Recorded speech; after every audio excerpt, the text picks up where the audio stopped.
I just listened to a video that Sam Harris did with help from the folks over at After School, who animated his talk on consciousness.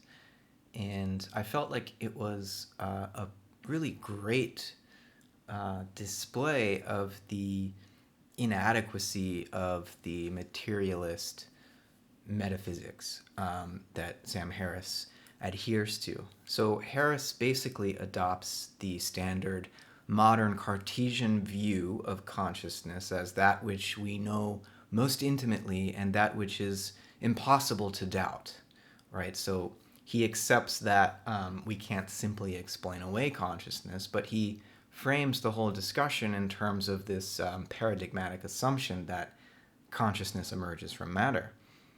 He admits that this process of emergence may always remain a mystery to us. We may never be able to understand our own conditions of possibility as conscious beings. He says it will always seem like, or may always seem like, a miracle to us.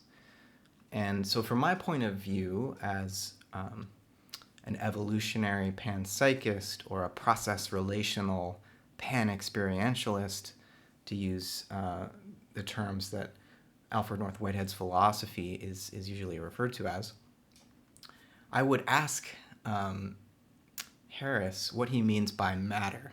What is this matter that we have no access to experientially? It's a conjecture, it must be. What is it that is being conjectured as the underlying non-experiential and unexperientializable material substrate that consciousness is supposed to emerge out of? I mean, if we take Descartes' point of view, matter would be mere extension.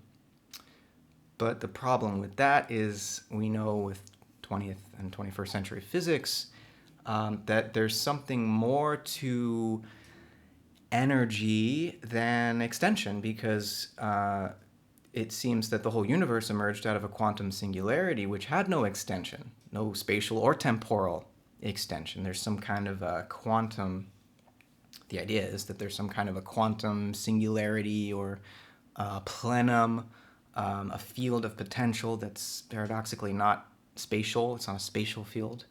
It's an infinite, eternal field of potential out of which the visible, tangible, corporeal universe has emerged. I mean, that's just what physics is pointing us to.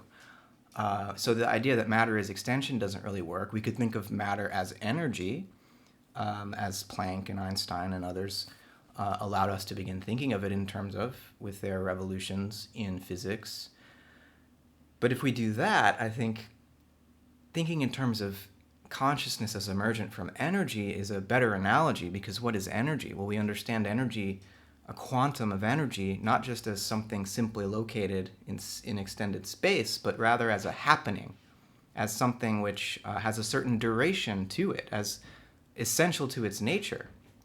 So an energetic quantum is a happening, it's an event. And when you start with an event ontology rather than a materialistic particle ontology, I think the analogies to consciousness become a lot easier, though we have to accept some form of pan-experientialism at this point, and Harris doesn't seem willing to do that. So I think rather than accepting consciousness as a miracle, as Harris says we as materialists would need to, why not aim for a more coherent metaphysical account of the place of consciousness in the cosmos? I think we should.